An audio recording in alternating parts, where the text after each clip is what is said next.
Green 18! Green 19! 핫! 자, 제가 조사했던 것 중에 좀 재밌는 스탯이 좀 있어요.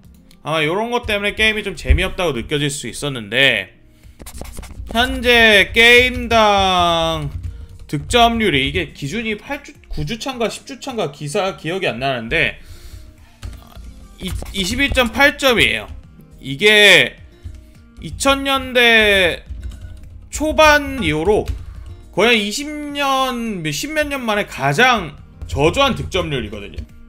그래서 이게 왜 그런가 하고 좀 더 자세히 들려봤더니, 지금 성공한 패스에 야드, 그러니까 한마디로 패스의 비거리가 얼마 정도 나가냐가 11야드예요 리그 전체.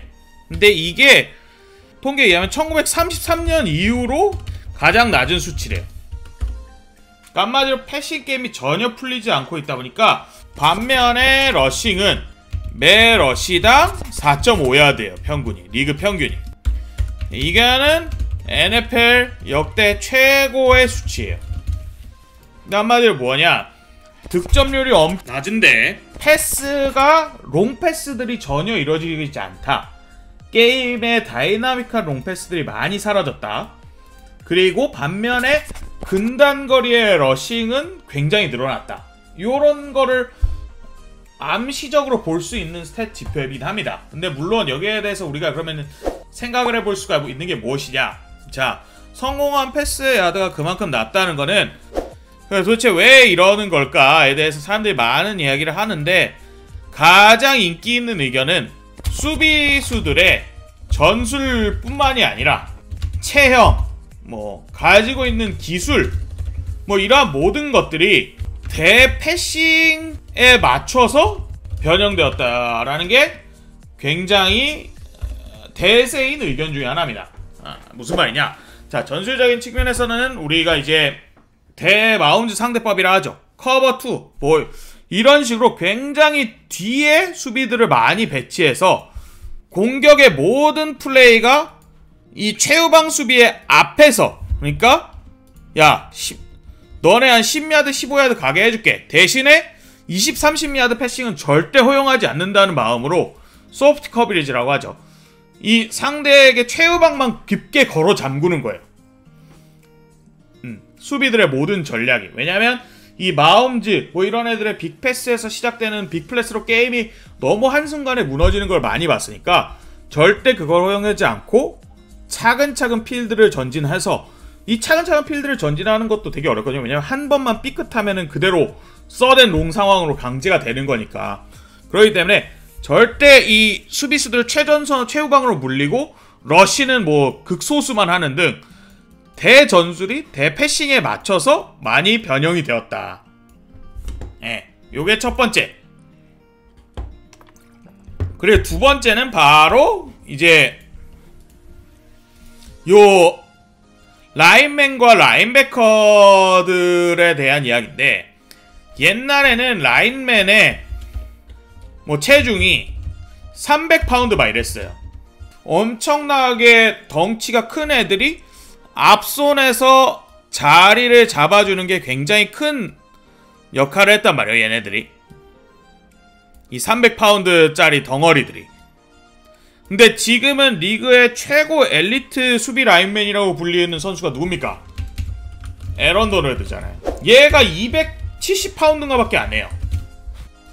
그러니까 물론 에런 도널드를 표준으로 삼기에는 에런 도널드는 워낙 특이한 케이스긴 하지만, 제가 하고 싶은 말은 이토록 뭐라 해야 될까, 이 훌륭한 수비 라인맨에 있어서 이 엄청난 무게감으로 러닝백이 여기서 나 여기로 들어갈래 하면 이 틈을 막는 약간 비타베아 같은 덩어리보다는, 아니야, 야, 그런 게 중요한 게 아니야. 지금 네가 여기서 이렇게 몸 옆으로 샥 해갖고 안쪽으로 나서 쿼터백을 압박하는 게 중요하지.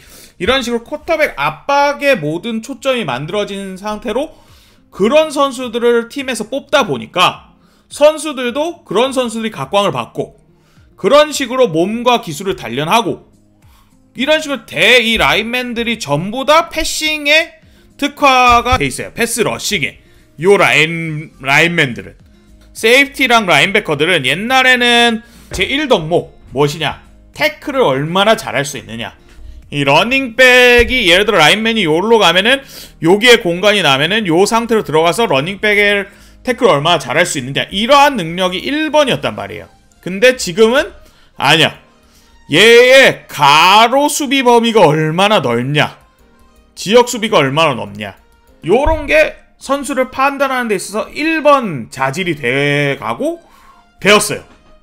그래서 뭐 일례로 얘기를 드는 게, 옛날에는 이 라인맨을 가지고 엄청난 재능을 갖춘 대학 라인맨이 나왔어요. 그러면은 야, 걔 완전 스페이스 이터다 라는 말이 되게 많이 돌았어요. 그 말이 무슨 뜻이냐, 이 O라인이 예를 들어 이렇게 D라인이 이렇게 서 있으면 요 양옆으로 결국은 러싱을 할 거 아니에요. O라인이 이렇게 마주보고 서 있으면 요렇게 결국은 요 양옆 둘 중에 어느 쪽으로 러싱을 할 거 아니야. 근데 스페이스 이터라는 거는 얘가 덩치가 막 이만해. 그래서 요로 가도 얍 하면 막아지고 요로 가도 얍 하면 막아지는 걸 스페이스 이터라고 표현을 했어요. 근데 이 말을 아무도 안 해요. 이제 A급 D라인맨을 표현하는데 야, 걔 스페이스 이터지라는 말을 하지 않습니다.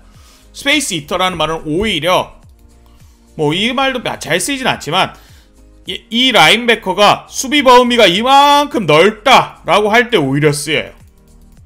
그만큼 게임의 선수들의 뭐 재질, 능력, 훈련 모든 것들이 패싱에 맞춰져 있다. 그래서 이게 패싱에 이렇게 맞춰져 있으니까 팀들 입장에서 야, 우리가 이렇게 패싱에 맞춰 있으면 그럴 필요가 없지, 러싱해 라고 한 거예요. 그래서 러싱도 이 몇 해 전에 러싱이 되게 유행을 끌었던 셰너엔의 존 러닝은 라인맨을 요렇게 있으면 라인맨을 전부 다 우측으로 움직이는 거예요. 핵심은 그렇다 보니까 여기서 있던 라인맨들을 오히려 요렇게 길게 블로킹을 이렇게 선을 길게 빼는 거예요. 블로킹을. 그러니까 선을 길게 빼면 여기서 못 따라가는 애들이 있을 거 아니야.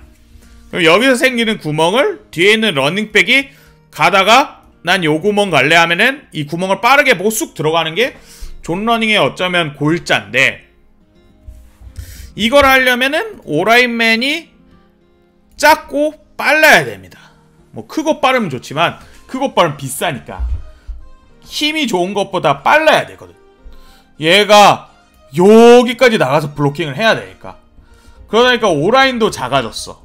이거는 어느 정도니까 제가 표현하기에는 선적인 러싱이라고 합니다. 그냥 이렇게 블로킹을 선으로 길게 늘려놓으면 러닝백이 가다가 난 여기로 갈래 하고 들어가는 거니까. 근데 요거랑 반대되는 개념의 러싱이 뭐냐면 이렇게 있으면 점을 정하는 거예요. 야, 우리는 여기 공격하자. 오라인이, 러싱이. 그러면 얘는 요 앞에 있는 수비수 요렇게 밀고, 얘는 요렇게 밀고, 여기 있는 애가 요렇게 들어오면서 전진 블로킹 하는 거예요. 여기 도와주거나 아니면 요렇게 해서 요렇게 도와주거나, 이런 식으로 점 러닝을 하는 거란 말이야. 근데 이런 점 러닝에서는 기동력이 중요하지 않아. 왜냐면 앞에 있는 애를 얼마나 밀 수 있냐 없냐, 순수한 힘 대 힘의 승부기 때문에. 여기서 이렇게 되면은 러닝백은 아까는 요렇게 뜨면서 여기로 가야겠다고 판단해야 되면 러닝백에 여기서는 딱 보다가 이제 블로킹 살짝 잡혔다 하면 이렇게 들어간단 말이에요. 이게 파워런이거든. 그리고 여기서 이렇게 잡히는 듯 하지만 사실 알고 보면 얘가 요로 빠져나가서 요렇게 하는 거를 카운터런이라고 하고. 그러니까 이 파워와 카운터가 NFL에서 뭐 근한 몇십 년간 게임의 가장 기본 중의 기본이었어요. 예전에는 이런 식으로 파워랑 카운터로 게임을 얼마나 잘 갈 수 있냐가 게임의 가장 중요한 승부였어요. 이 롤로 치면 옛날에는 CS 승부였던 거예요. 라인전을 하면 CS를 해. 그래서 CS를 막 하다가 한 10개 더 먹었어, 상대보다. 그러면은 마을 갔다 오면 템이 하나 더 나오잖아. 그러다가 또 한 번 이렇게 계속 하다 또 10개 더 먹었어. 그러면 마을 갔다 오면 템이 2개 더 나올 거 아니야.